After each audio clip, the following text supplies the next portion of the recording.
Hi అండి, welcome back to our channel. కొబ్బరి పచ్చనిపప్పు fry అండి. మీలో ఎంతమందికి ఇష్టం?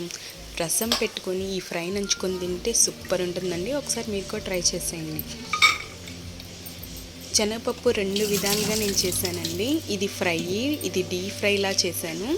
ఆల్రెడీ అది ఇగురులాగా చేశానండి. ఒకసారి ఆ వీడియో కూడా చూడండి, చాలా టేస్టీగా ఉంటుంది. ప్రాసెస్లోకి వెళ్ళిపోదాం. నేను చిన్న టీ గ్లాస్తో శనగపప్పు తీసుకున్నానండి. 1 గంట సేపు నానబెట్టుకొని ఒక గ్లాస్ వాటర్ వేసుకొని బాయిల్ చేసుకున్నాను. ఇలా నానబెట్టుకోవడం వల్ల 2 విజిల్స్కే ఉడికిపోతుందండి. చాలా ఈజీ ప్రాసెస్.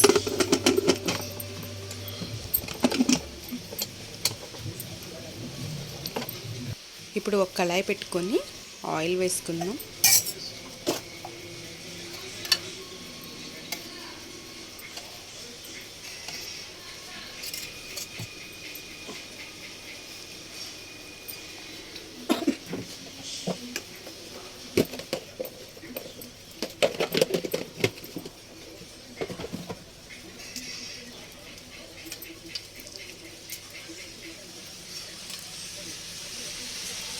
దీనికి తాలింపు అవసరం లేదండి. కరివేపాకు, పచ్చిమిరపకాయలు, ఎండుమిరపకాయలు, ఉల్లిపాయ, పెద్ద ఉల్లిపాయ ఒకటి తీసుకున్నానండి.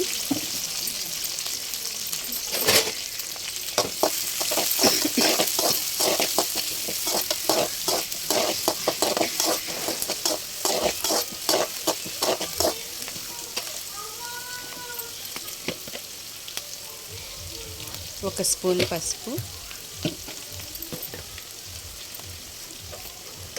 ఒక స్పూన్ సాల్ట్ యాడ్ చేసుకొని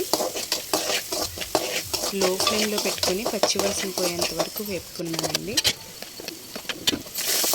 అల్లం వెల్లుల్లి పేస్ట్ 1 స్పూన్ వేసుకొని వేయించుకోవాలి. పచ్చనిపప్పు ఉడికిపోయిందండి, వేసేసాను. ఒక చిన్న కొబ్బరికాయ తీసుకొని మిక్సీ పట్టుకొని ఈ విధంగా వేసుకున్నానండి. కారం 2 స్పూన్లు వేసుకున్నాను.